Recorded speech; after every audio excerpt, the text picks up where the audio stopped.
We just got our first official Hellboy poster, and it looks hot AF.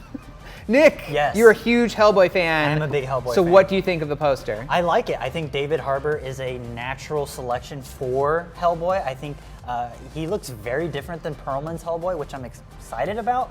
But again, it just looks very grounded in reality. Like everything feels so practical from that poster. Everything looks good. But one thing that caught my eye, no man bun. No man bun. He's got the long, ratty hair. That's the signature Hellboy. Maybe they're doing that to set it apart from the Perlman one, but it looks so freaking awesome. Fire and blood, a sword, a very special sword. We'll dig into what that means in just a second. He's got the full horns going on. It looks very epic, awesome. Definitely sets it apart from the previous one. But yes, let's dig into some of those details. So normally when Hellboy has the full horns, that's because he's taken on his true form. Anum Unrama. Yes, and that means that he's like reached this other level of power, and he's going after. He's essentially becoming what he's doomed to become. This thing that will end the world. So what do you think that means that we're seeing that in the poster? Because in the first movie, that was something that we didn't get to the very end. Yeah, that was the final reveal. And I think kind of coming out of the gate with this image is just like, hey, we're gonna aim for the fences. We're gonna knock it out of the park with this. This is gonna be a Hellboy story for Hellboy fans. And I just like that they're embracing that from the get-go.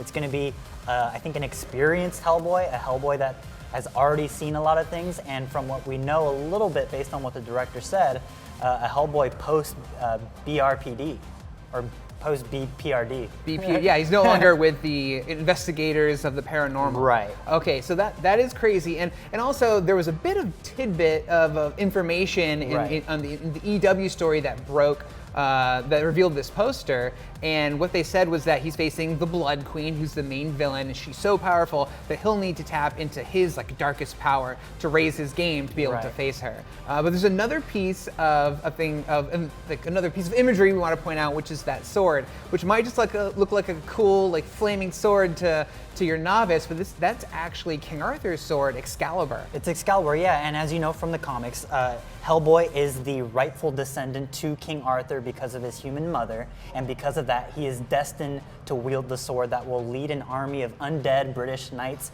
against the forces of the Queen of Blood, which is really cool. I am so excited about that. That sounds awesome, but in addition to that, he's also destined to, once he picks up Excalibur, kind of venture into hell, pick up Daddy's sword, and wield that to kind of lead an army of hellish demons against Earth. So it's a double-edged sword in that one's a good thing, one is a very, very bad thing. It looks like they're just going all in on the Hellboy mythology, which is, again, very different from the movies we already got. But I think that's good. I think it's a smart step forward. I know The Storm and the Fury is my favorite Hellboy comic, and that's one of the comics that Mike Mignola, the creator of Hellboy, said that they would be adapting for this movie. So before we go further, I do want to give a possible spoiler warning, because you noticed something that might say what's going to happen at the end of this movie. So if you don't want to know, now's the time to get out. But yeah, so Nick, lay it on me. What could this poster possibly mean? Well, the poster showcases Hellboy surrounded by flames, which naturally evokes images of hell.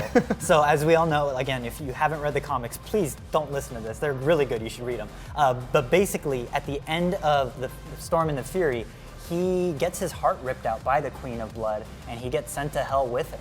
So I think that's where this movie's going to end, and I think that's where the sequel's going to pick up and ultimately culminate with the end of Hellboy.